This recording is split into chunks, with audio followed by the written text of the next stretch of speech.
ज़्यादा ਜਿਹੜੀਆਂ ਤੁਹਾਡੇ ਸਾਹਮਣੇ ਦਵਾਈਆਂ ਰੱਖੀਆਂ ਹੋਈਆਂ ਨੇ, ਇਹ ਆਪਾਂ ਫਿਲਹਾਲ ਅੱਜ ਕਿਸੇ ਕੰਪਨੀ ਦੀ ਐਡ ਨਹੀਂ ਕਰ ਰਹੇ, ਸਿਰਫ ਕਿਸਾਨਾਂ ਨੂੰ ਜਾਣੂ ਕਰਾ ਰਹੇ ਹਾਂ ਵੀ ਕਿਹੜੀ ਚੀਜ਼ ਉਹਨਾਂ ਦੇ ਲਈ ਫਾਇਦੇਮੰਦ ਹੈ। ਤੇ ਡਾਕਟਰ ਨਿਖਲ ਜੀ ਸਾਡੇ ਨਾਲ ਨੇ, ਜਿਹੜੀ ਸਾਨੂੰ ਇਹਨਾਂ ਜਿਹੜੀ ਬਾਇਓਪੈਸਟ ਇਹਨਾਂ ਬਾਰੇ ਜਾਣਕਾਰੀ ਦੇਣਗੇ, ਕਿਉਂਕਿ ਬੜੀ ਹੀ ਸਮੇਂ ਦੀ ਜ਼ਰੂਰਤ ਹੈ ਤੇ ਕਿਸਾਨਾਂ ਨੂੰ ਬਹੁਤ ਜ਼ਿਆਦਾ ਇਹਦੇ ਪ੍ਰਤੀ ਅਵੇਅਰ ਹੋਣਾ ਚਾਹੀਦਾ, ਜਾਣਕਾਰੀ ਹੋਣੀ ਚਾਹੀਦੀ ਹੈ ਕਿ ਉਹਨਾਂ ਨੇ ਆਪਣੇ ਖੇਤ ਦੇ ਵਿੱਚ ਕੀ ਪਾਉਣਾ। ਤੇ ਡਾਕਟਰ ਨਿਖਲ ਜੀ, ਇਹ ਜਿਹੜੀ ਆਪਾਂ ਤੁਸੀਂ ਦਵਾਈਆਂ ਸਾਡੇ ਸਾਹਮਣੇ ਰੱਖੀਆਂ ਹੋਈਆਂ ਨੇ, ਇਹਦੇ ਵਿੱਚ ਬਾਇਓ ਵੇਸਟ ਡੀਕੰਪੋਜ਼ਰ ਵੀ ਹੈ, ਟਰੈਪ ਵੀ ਨੇ, ਇਹਦੇ ਬਾਰੇ ਸਾਨੂੰ ਥੋੜ੍ਹੀ ਜਿਹੀ ਜਾਣਕਾਰੀ ਦਿਓ ਵੀ ਕਿਸਾਨਾਂ ਨੂੰ ਜਿਹੜੇ ਬਾਇਓ ਪ੍ਰੋਡਕਟ ਯੂਜ਼ ਕਰਦੇ ਨੇ, ਆਰਗੈਨਿਕ ਖੇਤੀ ਵੱਲ ਆਉਣਾ ਚਾਹੁੰਦੇ ਨੇ ਤੇ ਘੱਟ ਖਰਚਾ ਕਰਨਾ ਚਾਹੁੰਦੇ ਨੇ, ਤਾਂ ਉਹ ਕਿਵੇਂ ਇਹਨਾਂ ਨੂੰ ਵਰਤਣ। ਤੁਸੀਂ ਮੈਂ ਕੇ ਫੜ ਲਓ, ਤੁਸੀਂ ਉਹ ਦੱਸੋ।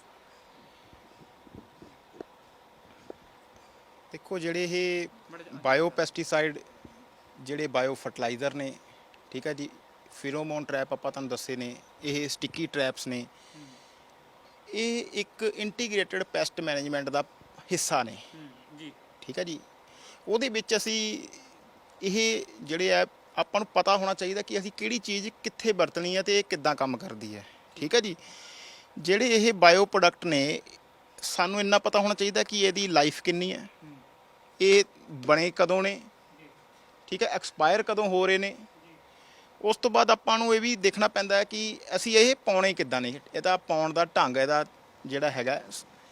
ਤੁਸੀਂ ਦੇਖੋਗੇ ਕਿ ਸਭ ਤੋਂ ਜਿਹੜੀ ਆਪਾਂ ਨੂੰ ਜਿਵੇਂ ਲੋੜ ਹੁੰਦੀ ਹੈ ਕਿ ਆਪਾਂ ਜਿਹੜੀ ਜੜ ਗਲਣ ਦੀ ਸਮੱਸਿਆ ਆਉਂਦੀ ਹੈ, ਜਾਂ ਬੂਟੇ ਜਿਹੜੇ ਆ ਫੰਗਸ ਕਰਕੇ ਗਲਦੇ ਨੇ, ਜਾਂ ਮਿੱਟੀ ਦੇ ਵਿੱਚ ਜਿਹੜੀ ਪ੍ਰੋਬਲਮ ਆਪਾਂ ਨੂੰ ਜਿਹੜੀ ਸਾਡੇ ਬੂਟਿਆਂ ਨੂੰ ਮਾਰਦੀ ਹੈ, ਉਹਦੇ ਲਈ ਸਾਨੂੰ ਇਹ ਟ੍ਰਾਈਕੋਡਰਮਾ ਤੇ ਸੂਡੋਮੋਨਾਸ, ਇਹ ਦੋ ਪ੍ਰੋਡਕਟ ਜਿਹੜੇ ਨੇ, ਇਹ ਸਾਨੂੰ ਪਾਣੇ ਪੈਂਦੇ ਨੇ। ਇਹ ਲਿਕੁਇਡ ਫਾਰਮੂਲੇਸ਼ਨ 'ਚ ਵੀ ਆਉਂਦੇ ਨੇ ਤੇ ਪਾਊਡਰ 'ਚ ਵੀ ਆਉਂਦੇ ਨੇ। ਜਿਹੜੇ ਪਾਊਡਰ ਫਾਰਮੂਲੇਸ਼ਨ ਹੈ, ਉਹਨੂੰ ਐਕਟਿਵ ਹੋਣ ਨੂੰ 3-4 ਦਿਨ ਲੱਗਦੇ ਨੇ। ਪਾਊਡਰ ਦੇ ਜਿਹੜੇ ਉਹਦੇ ਕਣ ਨੇ, ਉਹਦੇ ਜਿਹੜੇ ਸਪੋਰਸ ਨੇ, ਉਹਨੂੰ ਜਰਮੀਨੇਟ ਕਰਨ ਨੂੰ 3-4 ਦਿਨ ਲੱਗਦੇ ਨੇ। ਇਹ ਜਿਹੜੀ ਲਿਕੁਇਡ ਫਾਰਮੂਲੇਸ਼ਨ ਹੁੰਦੀ ਹੈ, ਇਹਦੇ ਵਿੱਚ ਸਪੋਰਸ ਵੀ ਹੁੰਦੇ ਨੇ ਤੇ ਮਾਈਸੀਲੀਅਮ ਵੀ ਹੁੰਦਾ ਨੇ। ਠੀਕ ਹੈ। ਟ੍ਰਾਈਕੋਡਰਮਾ ਬਹੁਤ ਲੋਕੀ ਯੂਜ਼ ਹੁਣ ਕਰਨ ਲੱਗ ਗਏ ਨੇ। ਠੀਕ ਹੈ ਜੀ। ਇਹਦਾ ਕੰਮ ਹੈ ਕਿ ਇਹ ਐਂਟੀ ਫੰਗਲ ਹੈਗਾ। ਠੀਕ ਹੈ ਜੀ। ਇਹ ਫੰਗਸ ਨੂੰ ਖਾਂਦਾ ਹੈਗਾ, ਜਿਹੜੀ ਸਾਡੀ ਬੂਟਿਆਂ ਨੂੰ ਨੁਕਸਾਨ ਕਰਦੀ ਹੈ। ਫਿਰ ਜਿਹੜਾ ਇਹ ਸੂਡੋਮੋਨਾਸ ਹੈਗਾ, ਇਹ ਬੈਕਟੀਰੀਆ ਨੂੰ ਖਾਂਦਾ ਹੈਗਾ। ਇਹ ਵੀ ਸੂਡੋਮੋਨਾਸ ਇੱਕ ਫੰਗਸ ਹੈ, ਜਿਹੜੀ ਬੈਕਟੀਰੀਆ, ਜਿਹੜੇ ਮਾੜੇ ਬੈਕਟੀਰੀਆ ਨੇ ਜ਼ਮੀਨ ਦੇ ਵਿੱਚ, ਜਿਹੜੇ ਬੂਟਿਆਂ ਨੂੰ ਗਾਲਦੇ ਨੇ, ਉਹਨਾਂ ਦੀ ਜੜ੍ਹਾਂ ਗਲਦੇ ਨੇ, ਉਹਨਾਂ ਲਈ ਇਹ ਕੰਮ ਕਰਦਾ ਹੈਗਾ। ਫਿਰ ਜਿਹੜੀ ਤੁਸੀਂ ਸਾਰੇ ਜਾਣਦੇ ਹੋ ਕਿ ਨੀਮਾਟੋਡ ਦੀ ਜਿਹੜੀ ਬਿਮਾਰੀ ਹੈਗੀ ਆ ਖੇਤ ਦੇ ਵਿੱਚ, ਜਦੋਂ ਇੱਕ ਵਾਰੀ ਆ ਜਾਂਦੀ ਠੀਕ ਨਹੀਂ ਹੁੰਦੀ, ਉਹਦੇ ਲਈ ਵੀ ਇਹ ਬੈਸੀਲੋਮਾਈਸਿਸ ਫੰਗਸ ਹੈਗੀ ਹੈ। ਇਹ ਜਿਹੜੀ ਫੰਗਸ ਹੈ ਉਹ ਨੀਮਾਟੋਡ ਨੂੰ ਖਾਂਦੀ ਹੈਗੀ ਹੈ। ਪਹਿਲਾਂ ਕੀ ਸੀ, ਜਿਹੜੀ ਆਪਾਂ ਗੱਲ ਕਰਦੇ ਹਾਂ ਕਿ ਸੋਇਲ ਫਰਟੀਲਿਟੀ ਦੀ ਗੱਲ ਕਰਦੇ ਹਾਂ, ਕਿ ਜਿਹੜੀ ਸਾਡੀ ਜ਼ਮੀਨ ਦੀ ਉਪਜਾਊ ਸ਼ਕਤੀ, ਠੀਕ ਹੈ ਜੀ, ਉਹਦੇ ਵਿੱਚ ਇਹ ਬੈਕਟੀਰੀਆ, ਇਹ ਜਿਹੜੇ ਕਲਚਰਸ ਨੇ, ਮਾਈਕਰੋਬਸ ਨੇ, ਬੜਾ ਉਹਦਾ ਵੱਡਾ ਰੋਲ ਹੈ। ਸਾਡੀ ਜ਼ਮੀਨ ਦੇ ਵਿੱਚ ਜੇ ਜੈਵਿਕ ਕਾਰਬਨ ਜ਼ਿਆਦਾ ਹੋਊਗਾ ਤਾਂ ਹੀ ਇਹ ਫੰਗਸ ਜਿਹੜੀਆਂ ਨੇ, ਜਿਹੜੀਆਂ ਸਾਡੀਆਂ ਬਾਇਓ ਫਰਟੀਲਾਈਜ਼ਰ ਨੇ, ਬਾਇਓ ਪੈਸਟੀਸਾਈਡਸ ਨੇ, ਇਹ ਵਧੀਆ ਕੰਮ ਕਰ ਪਾਉਣਗੇ ਜੇ ਜ਼ਮੀਨ ਦੇ ਵਿੱਚ ਜੈਵਿਕ ਕਾਰਬਨ ਉਪਲਬਧ ਹੈ। ਠੀਕ ਹੈ ਜੀ। ਤੁਸੀਂ ਦੇਖੋਗੇ ਜਿਹੜੀਆਂ ਜ਼ਮੀਨਾਂ ਰੇਤਲੀਆਂ ਹੁੰਦੀਆਂ ਨੇ, ਜਿਨ੍ਹਾਂ ਵਿੱਚ ਜੈਵਿਕ ਕਾਰਬਨ ਘੱਟ ਹੁੰਦਾ ਹੈ, ਉਹਨਾਂ ਦੀ ਉਪਜਾਊ ਸ਼ਕਤੀ ਬਹੁਤ ਘੱਟ ਹੁੰਦੀ ਹੈ। ਠੀਕ ਹੈ ਜੀ। ਕੀ ਕਰ ਰਹੇ ਹਾਂ ਕਿ ਜਦੋਂ ਅਸੀਂ ਕੈਮੀਕਲ ਫਰਟੀਲਾਈਜ਼ਰ ਜ਼ਿਆਦਾ ਪਾਈ ਜਾ ਰਹੇ ਹਾਂ, ਸਾਡੀ ਜ਼ਮੀਨ ਦੇ ਵਿੱਚ ਜਿਹੜਾ ਜੈਵਿਕ ਕਾਰਬਨ ਹੈ ਹੌਲੀ ਹੌਲੀ ਖਤਮ ਹੁੰਦਾ ਜਾ ਰਿਹਾ ਹੈ। ਠੀਕ ਹੈ ਜੀ। ਇਸ ਲਈ ਜਿਹੜਾ ਜੈਵਿਕ ਕਾਰਬਨ ਜਿਹੜਾ ਹੈਗਾ, ਜਿਹਦੀ ਰੇਂਜ ਜਿਹੜੀ ਹੈ 0.3% ਤੋਂ 0.7% ਦੀ ਰੇਂਜ ਹੈਗੀ ਹੈ। ਤੁਸੀਂ ਪੰਜਾਬ ਦੀ ਕਿਸੇ ਮਿੱਟੀ ਦੀ ਤੁਸੀਂ ਟੈਸਟ ਕਰਵਾਓਗੇ ਤਾਂ ਉਹਦਾ 0.3% ਜਾਂ 0.4% ਹੀ ਜੈਵਿਕ ਕਾਰਬਨ ਜਿਹੜਾ ਮਿੱਟੀ ਦੇ ਵਿੱਚ ਪਾਇਆ ਜਾ ਰਿਹਾ ਹੈ ਜ਼ਿਆਦਾਤਰ। ਠੀਕ ਹੈ ਜੀ। ਅਤੇ ਸਾਨੂੰ ਉਸ ਨੂੰ ਜੈਵਿਕ ਕਾਰਬਨ ਨੂੰ ਜੇ ਆਪਾਂ ਵਧਾਉਣਾ ਹੋਵੇ, 0.3 ਤੋਂ 0.7% ਕਰਨਾ ਹੋਵੇ, ਤਾਂ ਸਾਨੂੰ ਰੂੜੀ ਦੀ ਟਰਾਲੀਆਂ ਪਾਉਣੀਆਂ ਪੈਂਦੀਆਂ। ਹੁਣ ਦੇਖੋ ਤੁਸੀਂ, ਗੋਬਰ ਦੀ ਖਾਦ ਜਿਹੜੀ ਹੈ, ਮੈਨੂੰ ਨਹੀਂ ਲੱਗਦਾ ਕਿ ਸਾਰੇ ਪੰਜਾਬ ਦੇ ਹਰ ਖੇਤ ਦੇ ਵਿੱਚ ਕਿਤੇ ਗੋਬਰ ਦੀ ਖਾਦ ਵੀ ਪੈਂਦੀ ਹੋਏਗੀ। ਬਹੁਤ ਘੱਟ ਲੋਕੀ ਹੈ ਜਿਹੜੇ ਉਪਲਬਧ ਜਿਹਨੂੰ ਹੁੰਦੀ ਹੈ ਗੋਬਰ ਦੀ ਖਾਦ, ਉਹ ਆਪਣੇ ਖੇਤਾਂ 'ਚ ਪਾ ਰਿਹਾ। ਇਸ ਤੋਂ ਇਲਾਵਾ ਜਿਵੇਂ ਬਰਮੀ ਕੰਪੋਸਟ ਲੋਕੀ ਪਾ ਰਹੇ ਹੈ। ਇੱਕ ਅੱਜ ਕੱਲ੍ਹ ਜਿਹੜੀ ਹੈ ਤੁਸੀਂ ਦੇਖੋਗੇ, ਜਿਹੜੀ ਮਿੱਟੀ ਦੀ ਜਿਹੜੀ ਵੁੱਡ ਐਸ਼ ਹੁੰਦੀ ਹੈ, ਜਿਹਨੂੰ ਆਪਾਂ ਸਵਾਹ ਵੀ ਕਹਿੰਦੇ ਹਾਂ, ਉਹ ਵੀ ਲੋਕੀ ਖੇਤਾਂ 'ਚ ਪਾ ਰਹੇ ਹੈ। ਠੀਕ ਹੈ ਜੀ। ਉਹ ਵੀ ਜੈਵਿਕ ਕਾਰਬਨ, ਜਿਹੜਾ ਬਾਇਓਚਾਰ ਜਿਹਨੂੰ ਆਪਾਂ ਕਹਿੰਦੇ ਹਾਂ, ਉਹ ਸਾਡੀ ਖੇਤ ਵਿੱਚ ਪਾਉਣ ਦੇ ਨਾਲ ਜਿਹੜਾ ਜੈਵਿਕ ਕਾਰਬਨ ਵੱਧ ਰਿਹਾ। ਇਹ ਹਾਂ, ਇਹਦੇ ਵਿੱਚ ਜਿਹੜਾ ਫਾਸਫੋਰਸ ਬੈਕਟੀਰੀਆ ਹੈ, ਪੋਟਾਸ਼ ਬੈਕਟੀਰੀਆ ਹੈ, ਇਹ ਫਾਸਫੋਰਸ ਨੂੰ ਉਪਲਬਧ ਕਰਾਉਂਦਾ, ਇਹ ਪੋਟਾਸ਼ ਨੂੰ ਜ਼ਮੀਨ ਦੇ ਵਿੱਚ ਉਪਲਬਧ ਕਰਾਉਂਦਾ। ਮਤਲਬ ਜਿਹੜਾ ਜ਼ਮੀਨ ਦੇ ਵਿੱਚ ਸਾਡਾ ਫਾਸਫੋਰਸ ਜਾਂ ਪੋਟਾਸ਼ ਪਿਆ ਹੋਇਆ, ਉਹਨੂੰ ਬੂਟੇ ਤੱਕ ਜੋ ਉਪਲਬਧ ਕਰਾਉਣਾ ਹੈ, ਉਹ ਇਸ ਬੈਕਟੀਰੀਆ ਨੇ ਕਰਾਉਣਾ ਹੈਗਾ। ਠੀਕ ਹੈ ਜੀ। ਉਸ ਤੋਂ ਇਲਾਵਾ ਤੁਸੀਂ ਦੇਖੋਗੇ ਜਿਹੜੀਆਂ ਬਾਇਓ ਪੈਸਟੀਸਾਈਡ ਨੇ, ਮੈਟੀਰਾਈਜ਼ਮ ਹੋ ਗਿਆ, ਇਹ ਵਰਟੀਸੀਲੀਅਮ ਹੋ ਗਿਆ, ਇਹ ਜ਼ਮੀਨ ਦੇ ਵਿੱਚ ਜਿਹੜੇ ਸਾਡੇ ਸਕਿੰਗ ਪੈਸਟ ਨੇ, ਜਿਵੇਂ ਤੁਹਾਡੀ ਸਿਉਂਕ ਹੋ ਗਈ, ਵਾਈਟ ਗਰਬ ਹੋ ਗਿਆ, ਠੀਕ ਹੈ ਜੀ, ਕੀੜੀਆਂ ਹੋ ਗਈਆਂ ਜਿਹੜੀਆਂ ਸਾਡੇ ਬੂਟਿਆਂ ਦੇ ਵਿੱਚ ਜੜ੍ਹਾਂ 'ਚ ਲੱਗ ਜਾਂਦੀਆਂ ਨੇ, ਇਹ ਉਹਨਾਂ ਲਈ ਦਵਾਈ ਹੈ। ਇਹ ਜਿਹੜੇ ਤੇਲੇ ਜਿਵੇਂ ਆਪਣੇ ਆ ਜਾਂਦੀ ਹੈ, ਚਿੱਟੀ ਮੱਖੀ ਆ ਜਾਂਦੀ ਹੈ, ਹਾਂ, ਇਹ ਟਰਮਾਈਟ ਲਈ ਜਿਹੜੀ ਹੈਗੀ ਹੈ ਮੈਟੀਰਾਈਜ਼ਮ ਦਵਾਈ ਹੈ, ਜਿਹੜੀ ਸਾਡੀ ਜੜ੍ਹ ਦੇ ਵਿੱਚ ਕੋਈ ਕੀੜਾ ਲੱਗ ਜਾਂਦਾ, ਸੁੰਡੀ ਲੱਗ ਜਾਂਦੀ ਹੈ, ਇਹ ਉਹਦੇ ਲਈ ਦਵਾਈ ਹੈ। ਤੇ ਇਹ ਦਵਾਈਆਂ ਦਾ ਪਾਉਣ ਦਾ ਤਰੀਕਾ ਮੈਂ ਦੱਸ ਦਿੰਦਾ। ਇੱਕ ਤਾਂ ਹੈਗਾ ਕਿ ਇਹ ਲਿਕੁਇਡ ਨੂੰ ਤੁਸੀਂ ਪਾਣੀ ਦੇ ਵਿੱਚ ਸਿੱਧਾ ਤੁਸੀਂ 5 ml ਪ੍ਰਤੀ ਲੀਟਰ ਦੇ ਹਿਸਾਬ ਨਾਲ ਘੋਲ ਕੇ ਸਪਰੇਅ ਕਰ ਦਿਓ ਜਾਂ ਜੜ੍ਹਾਂ ਦੇ ਵਿੱਚ ਡਰੈਂਚਿੰਗ ਕਰ ਦਿਓ। ਤੇ ਦੂਜਾ ਹੈਗਾ ਕਿ ਤੁਸੀਂ ਇਹਨੂੰ ਜੇ ਕਲਚਰ ਨੂੰ 200 ਲੀਟਰ ਡਰਮ ਦੇ ਵਿੱਚ ਤੁਸੀਂ ਇਹਨੂੰ ਮਲਟੀਪਲਾਈ ਕਰ ਲਓ, ਠੀਕ ਹੈ, ਜਿਵੇਂ ਆਪਾਂ ਵੇਸਟ ਡੀਕੰਪੋਜ਼ਰ ਜਾਂ ਜੀਵ ਅੰਮ੍ਰਿਤ ਬਣਾਉਂਦੇ ਆ, ਉਸ ਤਰੀਕੇ ਦੇ ਨਾਲ ਤੁਸੀਂ ਮਲਟੀਪਲਾਈ ਕਰਕੇ ਇਹਨੂੰ ਫਿਰ ਤੁਸੀਂ ਆਪਣੇ ਲਗਾਤਾਰ ਇਹਨੂੰ ਹਫਤੇ ਦੇ ਵਿੱਚ ਇੱਕ ਵਾਰੀ ਤੁਸੀਂ ਸਪਰੇਅ ਕਰਦੇ ਰਹੋ ਜਾਂ ਤੁਸੀਂ ਯੂਜ਼ ਕਰਦੇ ਰਹੋ। ਵੇਸਟ ਡੀਕੰਪੋਜ਼ਰ ਪਹਿਲਾਂ ਇਹ national centre of organic farming ਜਿਹੜਾ ਸੀਗਾ ਉਹਨਾਂ ਨੇ ਤਿਆਰ ਕੀਤਾ ਸੀ। ਹੁਣ ਇਹ ਅੱਜ ਕੱਲ੍ਹ ਇੱਕ ਪ੍ਰਾਈਵੇਟ ਕੰਪਨੀ ਨੇ ਵੀ ਦੇਣਾ ਸ਼ੁਰੂ ਕਰਤਾ, ਬਾਇਓਕੋਲ ਪ੍ਰਾਈਵੇਟ ਲਿਮਟਿਡ ਕੰਪਨੀ ਹੈ। ਇਹ ਵੇਸਟ ਡੀਕੰਪੋਜ਼ਰ ਜਿਹੜਾ ਹੈਗਾ ਬਹੁਤ ਇਹਦਾ ਪਹਿਲਾਂ ਇਹ 20-30 ਰੁਪਏ ਦੀ ਸ਼ੀਸ਼ੀ ਹੁੰਦੀ ਸੀ, ਹੁਣ ਅੱਜ ਕੱਲ੍ਹ 50 ਰੁਪਏ ਦੀ ਮੈਨੂੰ ਮਿਲੀ ਹੈਗੀ ਹੈ। ਲੇਕਿਨ ਇਹਦਾ ਜਿਹੜਾ ਲੋਕੀ ਜਿਨ੍ਹਾਂ ਨੇ ਯੂਜ਼ ਕੀਤਾ ਹੈਗਾ, ਇਹਦੇ ਵਿੱਚ ਸਾਰੇ ਤਰ੍ਹਾਂ ਦੇ ਬੈਕਟੀਰੀਆ ਜਿਹੜੇ ਹੁੰਦੇ, ਟ੍ਰਾਈਕੋਡਰਮਾ, ਸੂਡੋਮੋਨਾਸ, ਹੋਰ ਕੰਸੋਰਸ਼ੀਅਮ ਨੇ ਬੈਕਟੀਰੀਆ ਜਿਹੜੇ ਸਾਡੇ ਮਿੱਟੀ ਲਈ ਹੈਲਪਫੁਲ ਨੇ। ਤੇ ਇਹ ਕਾਫੀ ਲੋਕਾਂ ਨੇ ਜਿਨ੍ਹਾਂ ਨੇ ਵਰਤੇ ਨੇ ਉਹਨਾਂ ਨੂੰ ਵਧੀਆ ਰਿਜ਼ਲਟ ਮਿਲੇ ਨੇ। ਤੇ ਇਹਦੀ ਵੀ ਜਿਹੜੀ ਹੈ ਸਾਨੂੰ ਜਿਹੜੇ ਹੈਗੇ ਆ ਲੋਕਾਂ ਨੇ ਜਿਹੜੇ ਵਰਤ ਕੇ ਦੇਖੇ ਆ ਕਿ ਇਹਦੇ ਬਾਇਓ ਦੇ ਜਿਹੜੇ ਰਿਜ਼ਲਟ ਸਾਨੂੰ ਹੌਲੀ ਹੌਲੀ ਮਿਲਦੇ ਨੇ, ਇੱਕਦਮ ਰਿਜ਼ਲਟ ਨਹੀਂ ਮਿਲਦੇ, ਲੇਕਿਨ ਇਹਦੇ ਰਿਜ਼ਲਟ ਅੱਗੇ ਸਾਨੂੰ ਲੰਮੇ ਸਮੇਂ ਤੱਕ ਰਹਿੰਦੇ ਨੇ। ਤੇ ਜੇ ਆਪਾਂ ਅਵੇਲੇਬਿਲਿਟੀ ਦੀ ਗੱਲ ਕਰੀਏ, ਉਮਰ ਦੀ ਗੱਲ ਕਰੀਏ, ਉਹਦੇ ਵੀ ਸਾਨੂੰ ਜਾਣਕਾਰੀ ਦਿਓ ਵੀ ਕਿੰਨੀ ਕਿਹਦੀ ਉਮਰ ਹੈ ਤੇ ਕਿੱਥੋਂ ਕੁ ਮਿਲ ਜਾਂਦੇ ਤੇ ਰੇਟ ਕੀ ਹੈ?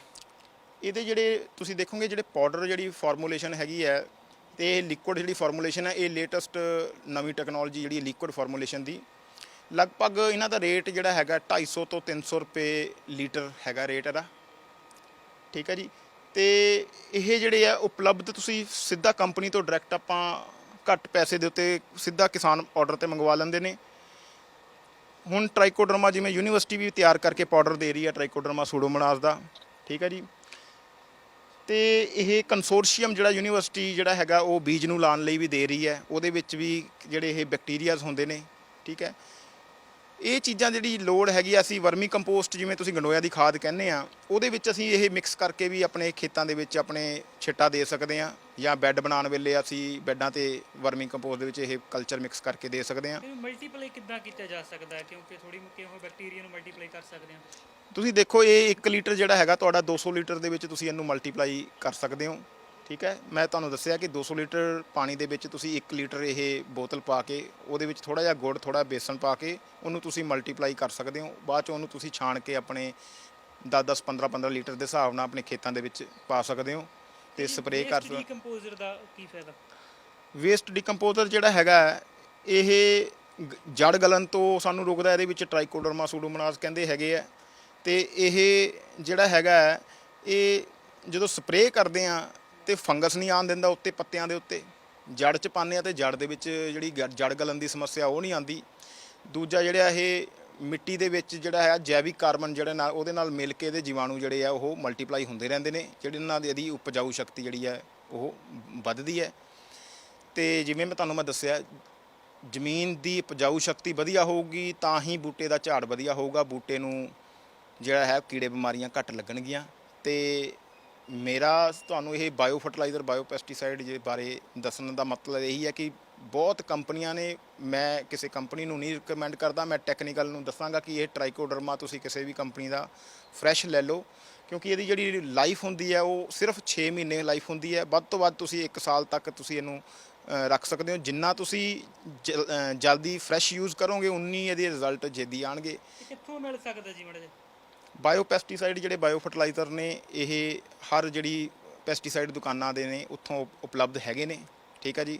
ਕੁਝ ਸਰਕਾਰੀ ਤੌਰ ਤੇ ਇਹ ਜਿਹੜੇ ਬਾਇਓ ਫਰਟੀਲਾਈਜ਼ਰ ਨੇ ਯੂਨੀਵਰਸਿਟੀ ਵੀ ਤਿਆਰ ਕਰਨ ਲੱਗ ਗਈ ਹੈ, ਜਿਵੇਂ ਤੁਸੀਂ ਦੇਖੋਗੇ ਟ੍ਰਾਈਕੋਡਰਮਾ ਸੂਡੋਮੋਨਾਸ ਤਿਆਰ ਕਰ ਰਹੀ ਹੈ, ICR ਨੇ ਤਿਆਰ ਕਰਨੇ ਸ਼ੁਰੂ ਕਰਤੇ ਹੈ।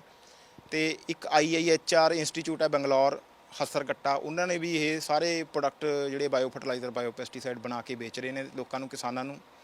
ਤੇ ਮੈਂ ਇਹੀ ਕਹਾਂਗਾ ਜੇ ਅਸੀਂ ਕਹਿੰਦੇ ਹਾਂ ਕਿ ਬਦਲਾਅ ਦੀ ਲੋੜ ਹੈ ਕਿ ਆਰਗੈਨਿਕ ਫਾਰਮਿੰਗ ਵੱਲ ਜਾਣ ਦੀ ਲੋੜ ਹੈ। ਸਾਨੂੰ ਪਹਿਲਾਂ ਇਸ ਵਿਸ਼ੇ ਨੂੰ ਡਿਟੇਲ 'ਚ ਸਮਝਣਾ ਪੈਣਾ, ਇਹਨੂੰ ਕਿਸ ਤਰ੍ਹਾਂ ਅਸੀਂ ਵਰਤ ਸਕਦੇ ਹਾਂ ਤੇ ਕਿਸ ਤਰ੍ਹਾਂ ਇਹਦੇ ਜਿਹੜੇ ਨਤੀਜਿਆਂ ਨੂੰ ਅਸੀਂ ਚੰਗਾ ਲੈ ਸਕਦੇ ਹਾਂ, ਤੇ ਉਹਦੇ ਬਾਰੇ ਪਹਿਲਾਂ ਸਾਨੂੰ ਕਿਸਾਨਾਂ ਨੂੰ ਜਾਗਰੂਕ ਕਰਨਾ ਚਾਹੀਦਾ ਹੈ।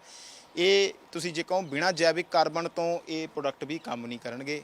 ਤੇ ਇਹ ਤੁਹਾਨੂੰ ਮੈਂ ਦੱਸ ਦਈਏ ਕਿ ਜ਼ਮੀਨ ਦੇ ਵਿੱਚ ਜੇ ਮਾਈਕਰੋਬਸ ਜਿਨ੍ਹਾਂ ਨੇ ਜਿੰਦਾ ਰਹਿਣਾ ਤੇ ਉਹਨਾਂ ਨੇ ਜਿਹੜਾ ਜੈਵਿਕ ਕਾਰਬਨ ਦੇ ਉੱਤੇ ਹੀ ਜਿੰਦਾ ਰਹਿਣਾ। ਤੇ ਜੇ ਜੈਵਿਕ ਕਾਰਬਨ ਨਹੀਂ ਹੈਗਾ ਤੇ ਇਹ ਪ੍ਰੋਡਕਟ ਸਾਨੂੰ ਬਾਰ-ਬਾਰ ਵਰਤਣੇ ਪੈਣੇ ਆ।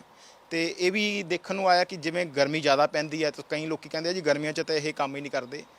ਗਰਮੀਆਂ ਦੇ ਵਿੱਚ ਇਹ ਜਿਹੜੇ ਮਾਈਕਰੋਬਸ ਨੇ ਇਹ ਆਪਣੇ ਸਪੋਰਸ ਦੀ ਫਾਰਮ 'ਚ ਡੋਰਮੈਂਟ ਹੋ ਜਾਂਦੇ ਨੇ, ਠੀਕ ਹੈ ਜੀ, ਕਿਉਂਕਿ ਉੱਪਰਲੀ ਤਹਿ ਦੇ ਉੱਤੇ ਮਾਈਕਰੋਬਸ ਮਰ ਸਕਦੇ ਨੇ, ਜਿਹੜੀ ਨਿਚਲੀ ਤਹਿ ਦੇ ਵਿੱਚ ਹੈਗੇ ਨੇ ਉਹ ਮਾਈਕਰੋਬ ਫੇਰ ਜਿੰਦਾ ਰਹਿ ਜਾਂਦੇ ਨੇ। ਫਿਰ ਉਸ ਤੋਂ ਅੱਗੇ ਜਿਹੜੀ ਇਹ ਸਾਈਕਲ ਚੱਲਦਾ ਰਹਿੰਦਾ, ਉਹਨਾਂ ਤੋਂ ਅੱਗੇ ਮਲਟੀਪਲਾਈ ਹੁੰਦਾ ਰਹਿੰਦਾ। ਜਦੋਂ ਇਹ ਕੰਡੀਸ਼ਨਾਂ ਫੇਵਰੇਬਲ ਆਉਂਦੀਆਂ ਨੇ, ਮੌਸਮ ਠੀਕ ਹੁੰਦਾ ਤੇ ਇਹਨਾਂ ਦੇ ਮਾਈਕਰੋਬਸ ਦੀ ਤਾਦਾਦ ਵੱਧਦੀ ਹੈ।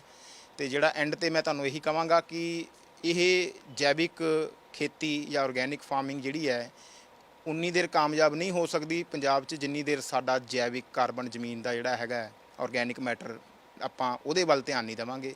ਤੇ ਸਾਨੂੰ ਲੋੜ ਹੈ ਕਿ ਪੰਜਾਬ ਦੀ ਮਿੱਟੀ ਦੇ ਆਰਗੈਨਿਕ ਮੈਟਰ ਨੂੰ ਅਸੀਂ ਕਿੱਦਾਂ ਵਧਾਈਏ, ਵੱਧ ਤੋਂ ਵੱਧ ਜਿਹੜਾ ਅਸੀਂ ਉਹਦੇ ਬਾਰੇ ਜਿਹੜੀ ਹੈਗੀ ਹੈ ਜਿਹੜਾ ਗੋਬਰ ਦੀ ਖਾਦ ਹੈਗੀ ਹੈ ਜਾਂ ਵਰਮੀ ਕੰਪੋਸਟ ਹੈ ਉਹਨਾਂ ਦੀ ਵਰਤੋਂ ਕਰੀਏ।